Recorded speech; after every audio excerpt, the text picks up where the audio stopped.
Last time we talked about precious items that could go in your heirloom box.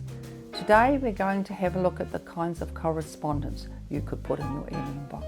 There are lots of different things you can use for this. It could be a letter, it could be a card, it could be a postcard, a telegram, an email, or even a message in a bottle. What would you choose? Hi, I've had a look at home and I found this. It's a birthday card from my grandfather. As he got older, his handwriting got shakier and he used to put birthday cards through the typewriter so he could type them.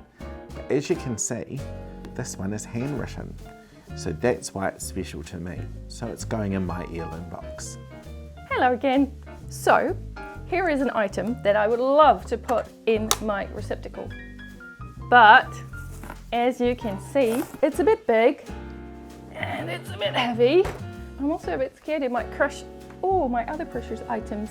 So what I decided to do is to have a good look at this, make a sketch and put that in my box because that's where the memory for me is attached to. My first piece is a letter that Santa sent to me. It's quite old, so I've had to laminate it to keep it in good condition. Some people say that Santa doesn't exist. Have you heard that too? Well, here is my proof that he does. And this piece, you will understand, needs to go in the box to keep safe as evidence. My second piece of correspondence comes in the form of a card sent to me by my mother. Inside you will see it is in her own handwriting. My mum used to like to personalise cards when she sent them to me.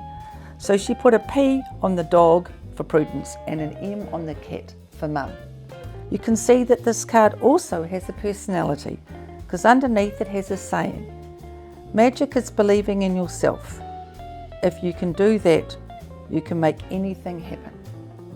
Ain't that the truth, readers? Thank you for joining us today. Join us next time when we look at some keepsakes that you could put in your heirloom box.